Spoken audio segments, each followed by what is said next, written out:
the biggest entrepreneur platform on the planet. This is Business Rockstars.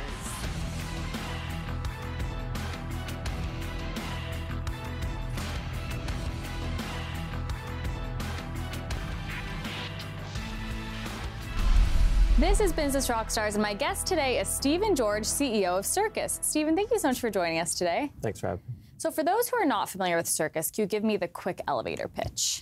Yeah, so Circus is a discovery platform for experiences. Essentially, our members are looking to get access and really to find out about new experiences. And our clients are brands that are really hosting experiences, looking to engage with their kind of ideal audience, customer base.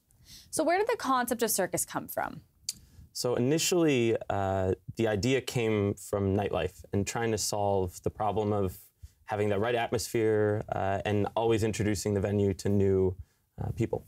And it really evolved over time to be more of a lifestyle platform and really solve the problems outside of just nightlife, thinking about experiential, thinking about concerts, sports, entertainment. And so we kind of expanded it from this nightlife-driven app to lifestyle platform. Very nice.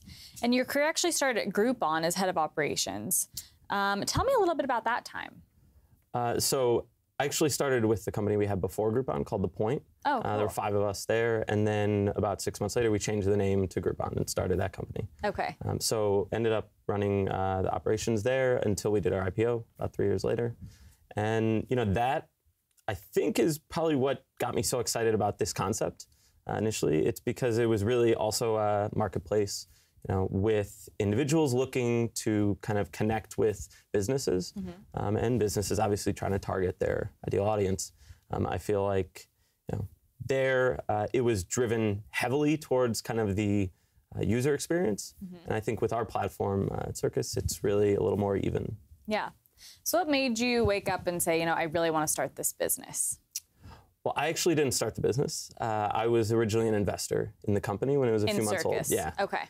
So I was introduced to it by a friend up in the Bay and said, you should look at this company. It's like 3 months old, really getting some great traction, and it has some similarities to kind of your background. And I took a look, got pretty excited about it, so made an investment in the business, and then wanted to really jump into something again. And this seemed like the perfect fit. So what are the challenges you faced as the CEO of the company? I'd say challenges that any CEO faces, always hiring the right talent that kind of shares your vision. How fast can you expand, and how can you put that infrastructure in place to support that expansion? And just everyday challenges of running a business. Yeah. And a lot of entrepreneurs are scared to start a business because they're afraid to fail. Do you have any advice for aspiring business owners who are like, I really think I have a great idea for this business, but I'm just scared to take that first leap? Well, it's not about the idea as much as it's about the execution. So if you think you can execute on that idea, I would say take that risk. Mm-hmm. What are the pros and cons of being a CEO of a growing company? I think one of the pros is that you can be a leader, and people look to you for direction, but you can also really rely a lot on your team, which is nice. Because I'm really, I think, in tune with every aspect of the business. I think I also put the right people in place to trust them, and so knowing that and having the insight into the fact that you have all these great people inside your business. Is kind of the privilege of being a CEO. Yeah. Having that insight. And one of the, I guess, a challenge or a con of being CEO is, you make a mistake and you're the one answering for it. And how many employees do you have? We have around, 18 here in the US and then another 6 over in Asia. So we keep the team pretty small and lean. That's with a great. focus on the technology. Yeah, wow, that's awesome. Your business is very successful. At what point did you feel like you reached the ultimate success, or do you still feel like you're going towards that? Yeah, I don't think we're there yet. Okay. I think we're moving towards that. We're getting there. I think it's constantly a moving goalpost, though. I think we'll always try to improve and continue to grow. How does Circus help brands or big businesses looking to acquire their ideal audience for live and digital events? So Circus really uses data to match individuals with those brands, and they really have their target audience already kind of identified. And we found by using a platform like this, it's much more efficient. It's really a performance-based marketing platform, which allows brands to see the value, see that ROI, which is something that traditionally they really haven't been able to identify when spending money on marketing advertising. Right. So when a client finds you or they come to you, what does that process look like? So we created a self-service platform for our clients. So they're able to go right into the web portal and create their own event, set those filters, set those triggers, and then it essentially launches to our audience, to our member base. And our members are able to see inside the member app all these different experiences going on, and they can engage and then attend. Nice. And you launched your services in Hong Kong last month. Congratulations. Thank you. Why Hong Kong for your first international expansion? So we do have a connection with Hong Kong and China through just our investors. So I'm out there a lot, and I started realizing going out there for meetings that this is such a great international hub. And in terms of us getting into Asia, I think it's an important launch pad for the rest of the Asian region. Do you have any tips for entrepreneurs who are looking to expand their business internationally? Yeah, I would say absolutely find a partner, a local partner. Most important thing, everyone kind of hears that when entering China or certain markets like Japan as well. Mm-hmm. But for, I think, any international market, it's important because they're going to have that local insight to just the demographic, the member base that we're trying to acquire, and then to the businesses. They're going to have an understanding of kind of how business is done in that market. Did you face any challenges when you were looking to expand your business? I think, the traditional challenges of expanding. Where do you allocate resources? And what's the return on that? And how long is that going to take? Especially at an early stage business when, we are supported by our investors' capital. We need to think very strategically about how we're going to invest. And how do you stay ahead of your competition and stay innovative? Well, first come up with something that no one else is doing, which is we don't have any direct competitors currently. Oh, nothing? No. Wow. So we're ahead just because we were innovative in kind of the concept alone.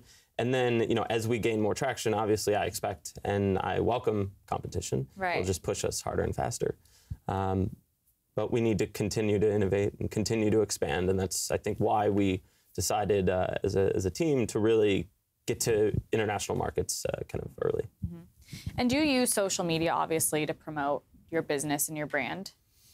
We do. I mean, of course, every business does in some way or another. I'd say we leverage our members and what our clients are kind of asking our members to do to even promote our own business, kind of under the radar almost. But because a lot of our clients are interested in that social engagement through the experiences on our platform, inherently they're promoting the experience as well as our brand. Right. And who is your ideal audience? Like if someone is wondering, I don't know if I should use Circus or go to Circus, why would someone come to your brand? As an individual? Yeah. Because they're looking for a unique platform that offers experiences that it would be hard to just find on their own. Right. If you think about going to a new city for the weekend, you're going to look online and you're going to see TripAdvisor, any of those that have had the same 10 experiences for the last 10 years. Right. With our platform, you're able to get access to maybe a pop-up event that a brand is doing once in a lifetime that weekend, or be extra in kind of a TV show that happens to be filming when you're visiting LA.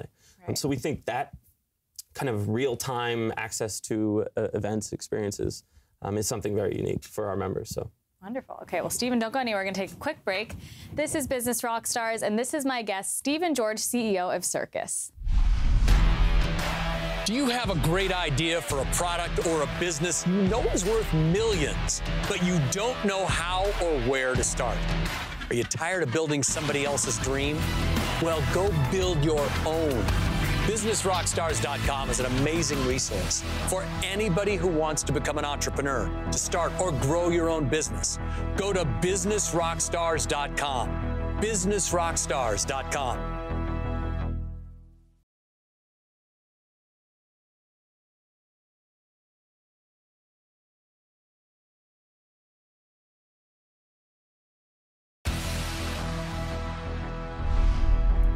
This is Business Rockstars. We are back with my guest, Stephen George, CEO of Circus. Stephen, thank you so much for joining us today. Yeah, thanks for having me.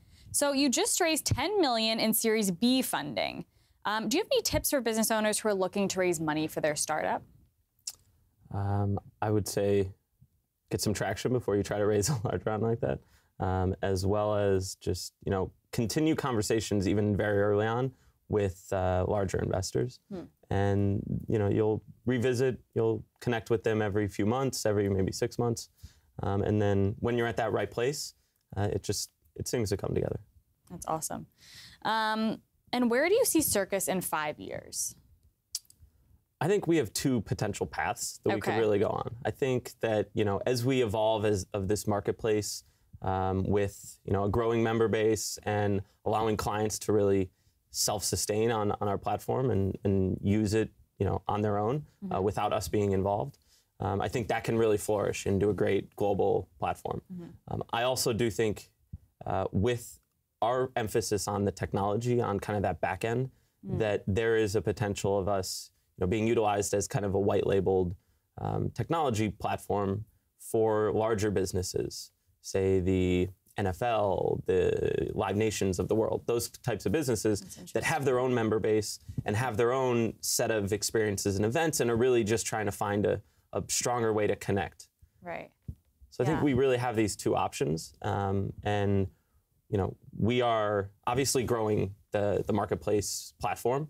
And I think inherently to do that, we have to build the technology that could, evolve. And how many people use your service right now?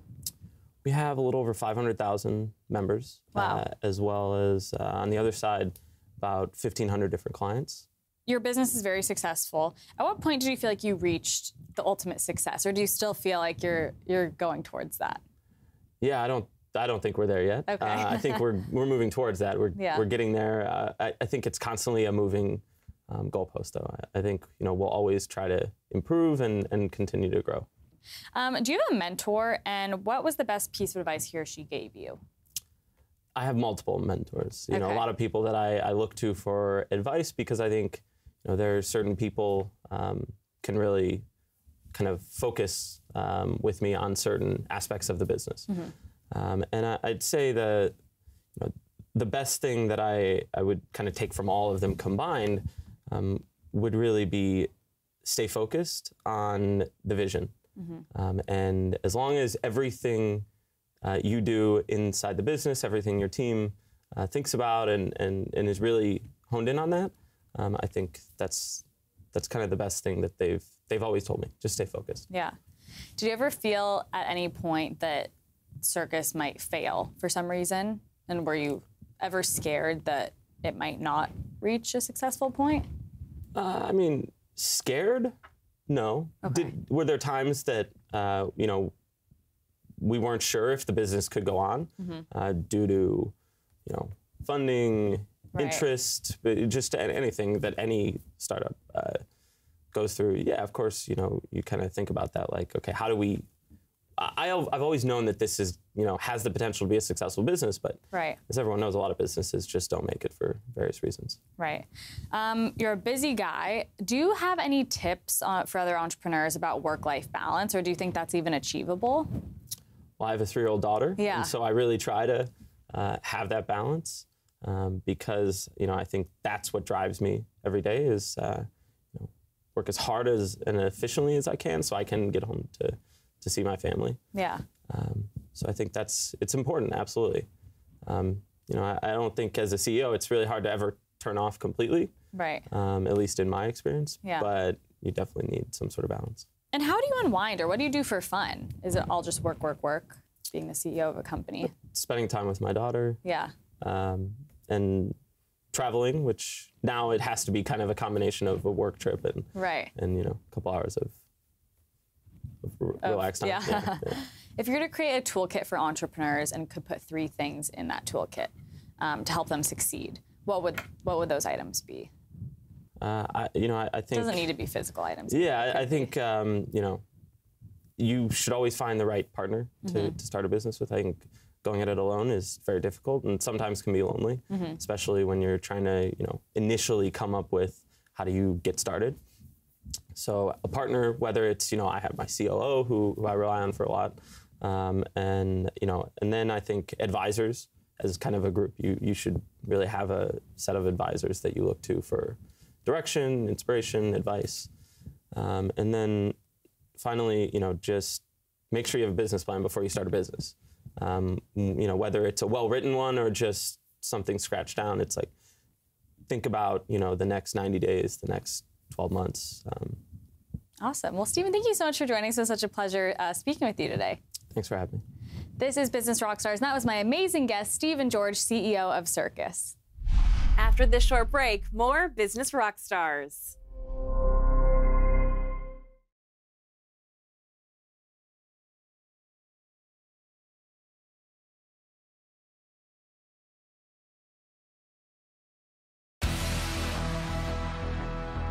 Welcome back to Business Rockstars. Now let's go to Mark Lack.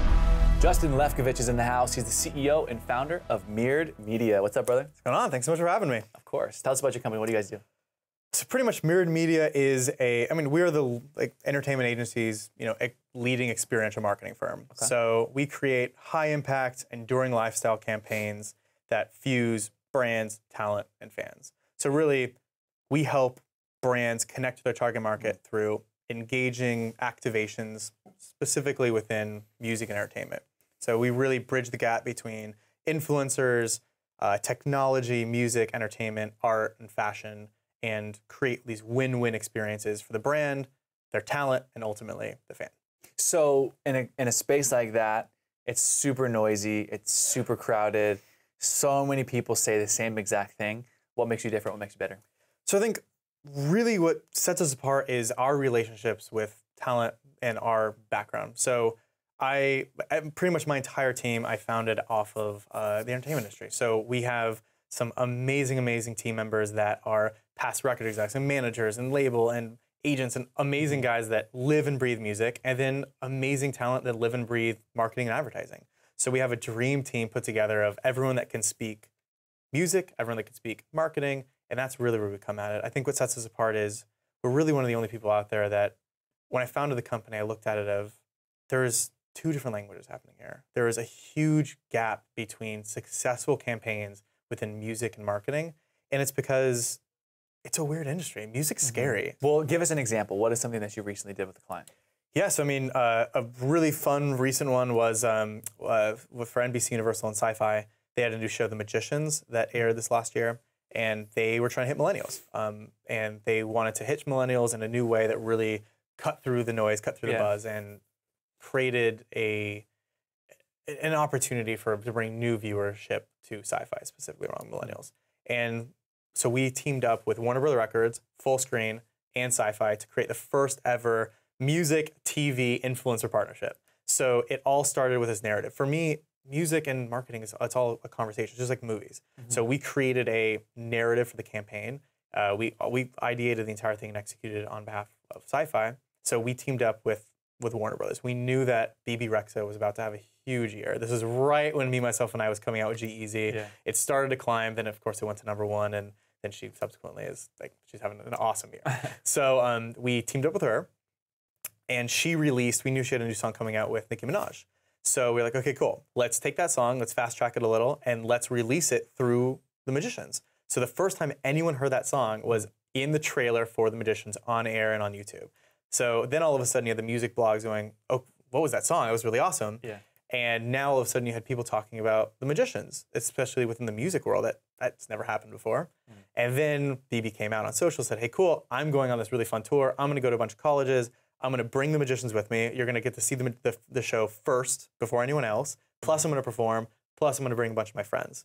And so then we teamed up with Full Screen, took 5 major social media influencers, and they hosted each of those tour stops. So now they're promoting it, everything's driving traffic, and now all of a sudden you have all these millennials looking at the show, at BB, at the influencers, and creating this full circle. And so we took 5 localized events and turned them into a massive national exposure through original content, content creation, all the crazy stuff, and it was massive. It was one of the largest premieres in sci-fi history. Well, what do you think was the key to getting the first client? Honestly, for me, all about network, all about relationships and network. Yeah. I'm all about leveraging true like friendship. So for me, I think one of my like reasons for success, which was really awesome, is I have an amazing network that didn't come from family or anything like that. It wasn't like I was born into this network. I identified some really awesome people that I really respected. I loved what they did for work. I loved kind of the stuff that they were doing, and I made points to talk to them, and I made opportunities to talk to them, and kind of organically and authentically was involved in their process and involved like anything I could do for them, and vice versa. Kind of made them, not made them, but gave them an opportunity to be invested in me and my success and the company's success. And I built this amazing pool of friends and colleagues and clients that were invested in our success that became my sales team. I've never had a dedicated sales team before, ever.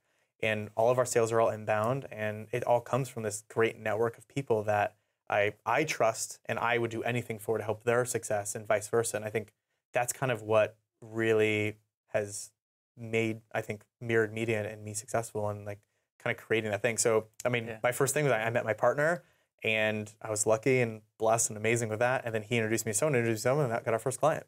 So what do you have that makes you sort of like a ninja for going out and getting these relationships and then being able to, like I call it, like plant seeds and make deposits that pay off later? I think that is exactly the sentiment that I feel, is that a lot of people think of networking as, okay, cool, I'm going to give you this thing, and then you're going to give me this thing, and then we move on. They're just trading. That's it. It's just a trade of favors, and I don't think that's it at all. And I think for me, and definitely there are situations where I will go into something, like both parties will go into like, okay, I need help with this, you need help with this. Awesome. But I don't think that's what really moves the needle in the long run. I think, like I said, it was for me, I identified the people that I'd want to work with, that I really liked their work, that they were doing really dope stuff. I was like, I respect that. I respect what you're doing in your industry, and I want to help you in any way I can. So like, whatever you need, I want to help you. And then down the road, like if there's something, but really, I mean, some of my biggest clients started with years past that, I mean, I would work with them and help them on a lot of their stuff for projects and projects and projects that never came my way. Yeah. But I wasn't looking at it as like a loss of anything. Or, and I don't think I wasn't looking at it as an investment. I was looking at it more of a friendship. And that's really, I think, the difference. You just help your friends out. You don't think of it as like, or like, I want this to be my friend. Like I try to tell people, when's the last time, whether it's a business partner or a friend, that you consciously chose to go, I'm going to make you my friend. Like I'm going to swoo you like I would, a significant other. Like, I like this girl. I'm going to go out and try to get her to be mine. Like, I like this person. I'm going to try and get them to be my business partner or my friend or a colleague or whatever. We're going to be right back with Justin Lefkovich to talk more about the keys to his success for his business.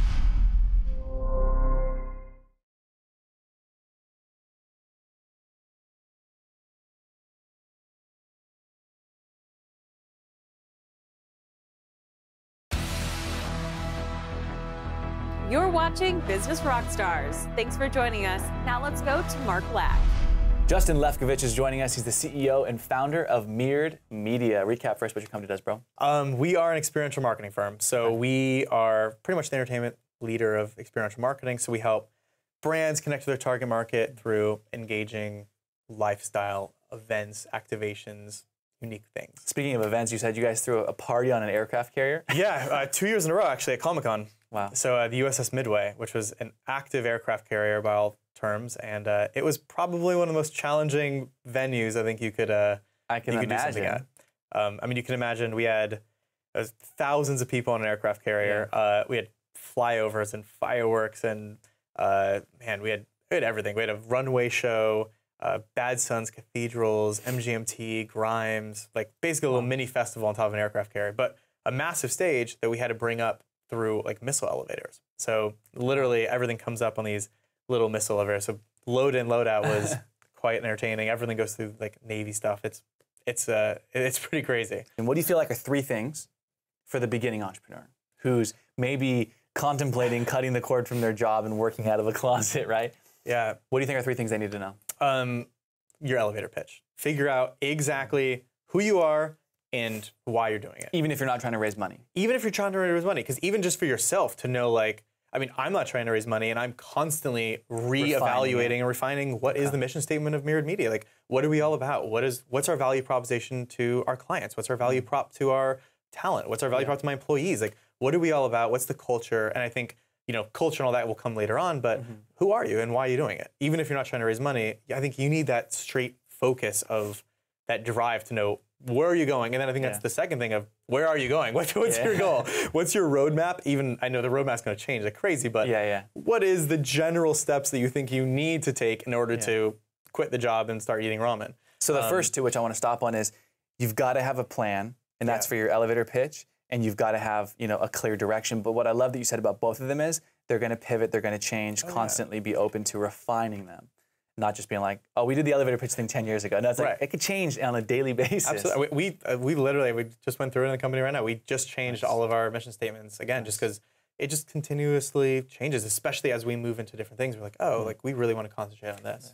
Yeah. So those are two. What's our third one? I think the third is really just, it's not sleeping. I mean, honestly, it's just, it's putting in the work, it's just hard. going, it's just working. So, I mean, I remember I was going out every single night, just going to parties and dinners and places I knew people were going to be at, and just talking to every person I possibly could. Because even if I knew this friend that I went to college with had nothing to do with my industry, maybe he knew someone that knew someone that knew someone that now worked at Pepsi, or like whatever it was, right? That I could somehow get to the people I needed to. So it was just going out, talking to everyone I could, and really just showing that passion. Because I think when you have passion for what you're doing, when you figure out that mission statement and you have that drive and you have that passion and you're going out, it shows. And people want to help you. People want to make you successful. Yeah. Well, I want to know for you how you actually maintain the passion and the energy, because you have it, but how do you maintain it? Because sometimes people, when they start, they have it, but it starts to get beaten out of them as all this stuff doesn't go the way they wanted it to over the years and decades. How do you maintain it? For me, I think it's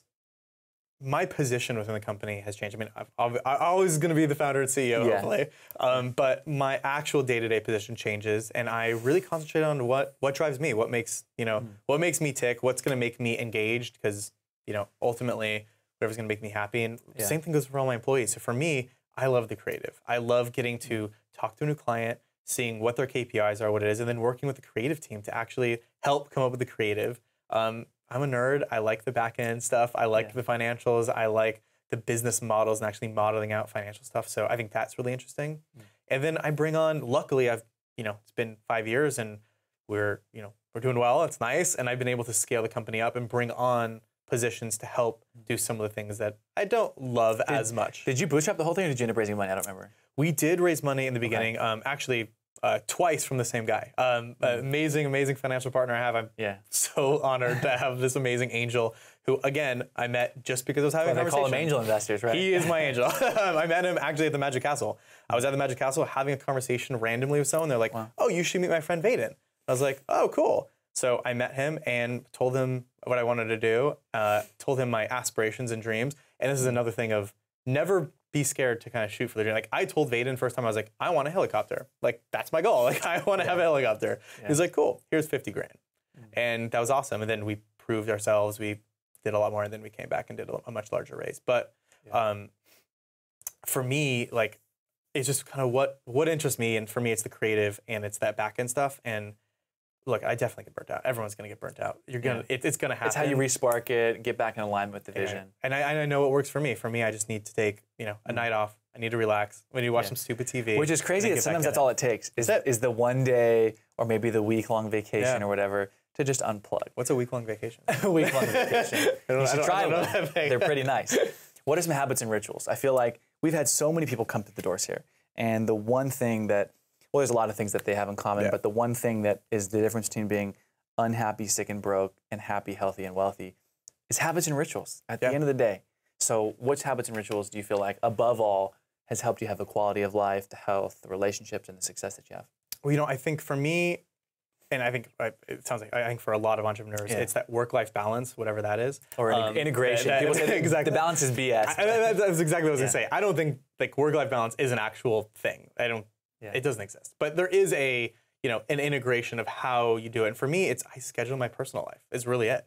Just I treat my personal life like I treat my business life, where my day is scheduled out. That's what my personal life is too. Otherwise, I never have time to see anyone. So, I catch myself like on my phone doing like business, and I'm like, I'm not texting, I'm doing emails. Like, I'm sorry. And then I catch myself and I'm like, I need to be present. Like, Yeah. I have to like, it's so hard to turn the brain off. So. 100%. So like in my calendar, I literally have like dinners and hangs and drinks. Even if it's just like a chill, like, cool, I'm gonna go bar hop with some friends. Like I have it in there. It's in the calendar, 2 hours bar hopping. 100%. Because otherwise I'll schedule out of it, or I'll be like, oh, well, that's important, but I have to go to work. And it's funny because naturally, I think we have this hierarchy of work before personal life, work before friends, work before family. And it's very natural. And it's great. And I think it's what creates success. But at the same time, at some there's point, more to it. There's definitely more to it. And Yeah. I think the last 5 years for me have been that. Like I've missed some really important family things. I've missed some amazing friend things. I've missed weddings that I, wish I had. But later you'll be able to attend those in your helicopter. Exactly. If somebody wants to follow your brother, where can they do that? For me personally, at JLefkov, JLEFKOV. Okay. Or your website for your company? JustinLefkovich.com personally, for mirroredmedia.com for the company. There you go. Thanks for coming on the show, brother. Dude, thanks for having me. Rockstar.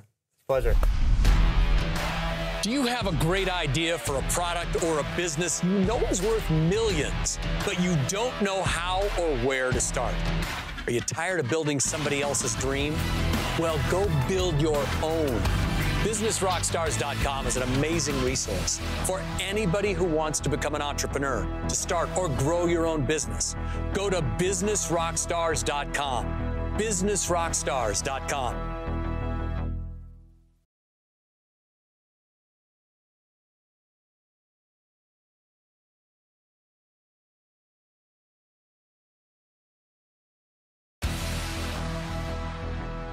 I'm Alex Worley, and this is Business Rockstars. Joining me today, a major rock star, Daphna Edwards-Zyman. She's the president and chief creative officer of Cinemois. And I like to say it with Cinemois, as you said. You have to say it with a kiss, right? I love the name because you say Cinemois. It's and so it's about great. A kiss. And the French, and it's a French name, although it's very universal because cine means film. Moi is moi. Yeah, you get what it is just from the name, but it's got a little sexiness to it. I love it. That's the whole idea, is bringing sensuality back to media. Yeah, and it started in Europe, I assume France. Yeah. And then you brought it over to North America. So before we dive into all of that, tell me, what is Cinemois? Well, Cinemois is very unique because mostly when you watch television, you either have a movie channel, a sports channel, whatever. This is a multi-genre channel. It's vintage to modern films. It's green programming. It's documentaries. It's high couture. It's music, and it's all combined together with entertainment to really serve the population, because right now viewers want multi-choice and multi-genre. The years of singular genre are gone, far gone. And so when I saw that opportunity and I saw this channel, it was a French channel. It was in French, but it was so quality-oriented, and it had so much sensuality and platformed women in such an amazing, beautiful way, an inspiring way. I wanted to bring it to America because America, to me, I wasn't born in this country, and I was born in Israel, and I grew up on American television, and American television and American media is why I came here, because it was the beacon of light on communication. It was the mecca of communication for the world, and everybody like me wanted to be an American. It was our best foreign policy. And I went through a divorce, and I wasn't able to watch TV much beforehand because, we were very involved in philanthropy and in a big company that was a public company. So when we got divorced or separated, I watched television, and I was horrified with reality TV. What happened to my American television, I said. So the quality was the key, because every network is known for Unbelievable. something. In this case, definitely not genre, because you represent all genres. So Not it's all genres. quality. Not all, but a lot is the better way of saying it. But in this case, it's quality that you're known for. It's quality. Every film that we show is either an award-winning film or critically acclaimed. The documentaries are all upscale, great production value. The green documentaries is also a very crucial, important part of our network. That's why we have two primes. We have the morning prime, which is all green, And the reason for that is single mothers and mothers, young mothers, feel safe leaving their children watching television because children love animals. They love plants. They love the world. And in front of our television, they love the stories. We have a series called Zoos, and it goes into all the integrity-oriented zoos around the world. And so kids, I mean, that's like a dream come true for kids, but also for mothers. And every single program that we show addresses the interest and the needs of women, which has never been addressed. And that's why I wanted to do it. When I realized that there were no women-owned channels, and Oprah was literally the only one, and she was owned by Discovery, I realized that I had to do something. Because to just go through life and you can have successes, but unless you contribute something that begins an avalanche of realities as to what we should be all about as a population, you haven't contributed enough. So every one of our films features the reality of what women go through and have gone through the ages. And even in the modern films, you know, we have taken 2 years to go around the world and make deals in film festivals that nobody pays attention to, but come up with such treasures. Like one of the films we show, The Athlete, is about the Olympic runner that ran barefoot and won the gold medal twice, and then was amputated in an accident and won the disabled Olympics. Wow. And it's the strength of his spirit. So this is just the content. Such powerful stories, yeah. And you are such a great storyteller. I am just enchanted by you telling me about these stories. And we are going to talk so much more about cinema when we come back after this short break. My guest, Daphna Edwards-Ziman. She's the President and Chief Creative Officer there.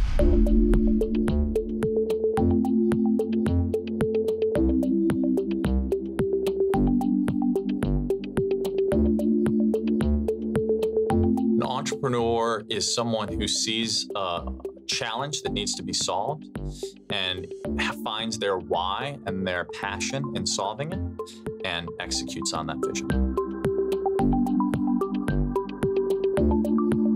Hustle, hustle, hustle, being persistent through the nose and being willing to share the narrative and story with a number of parties until you find the ones that get it. And once you find the ones that get it, it's a yes.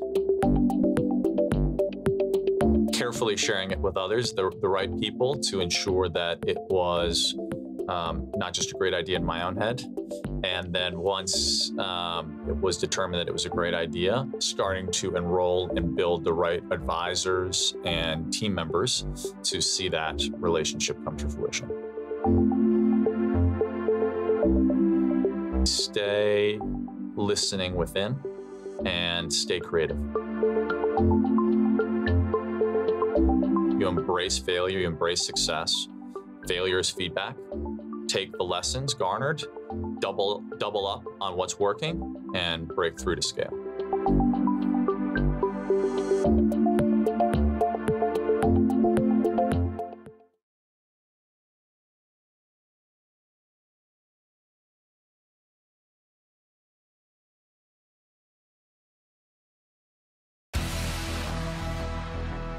I'm Alex Worley. This is Business Rockstars, and this is my rock star today, Daphna Edwards-Ziman. She is the President and Chief Creative Officer of Cinemois. And you have been very busy lately, you always are, but you added testifying in front of the Senate to your list of things to do. Tell me about that, and why did you do it? Well, I have been very bothered by what's happening in our industry. As I said before, the television industry has been the mecca of communication for the entire world and the best foreign policy. And to lose the essence was something that truly bothered me, which is why I launched Cinema in the first place. But then I realized that 95% of the content on television is controlled by 6 conglomerates. And when I testified, I said that it was really important for me to stand up to AT&T and Time Warner in terms of the merger, because we are moving towards an oligopoly. An oligopoly is what exists in Taiwan today, with 6 conglomerates own all the media. And when they want new programming, they simply trade. So the public is cheated of any innovation, any diversity, and ultimately it impacts freedom of speech and control over a population, which we cannot allow in America. We are an essence of democracy. So I decided, and actually I testified in front of the FCC on behalf of independent channels, and they chose me, the Senate chose me to testify against Randall Stevenson and Jeff Bewkes. And actually, they brought Mark Cuban to represent an independent channels. But then in the middle of the testimony, Mark decided that I was right, so he backed me up. So what do we do about it? How do we move forward? We have to stop them in their track, which is what I'm trying to do.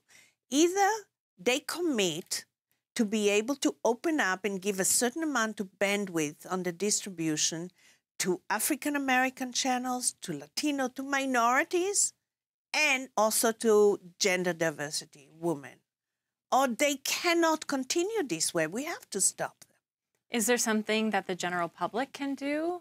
Absolutely. Call your senators, call your congresspeople, and tell them we deserve to be a part of the equation. We are paying. The $85 billion is them mining in our pockets. They work for us.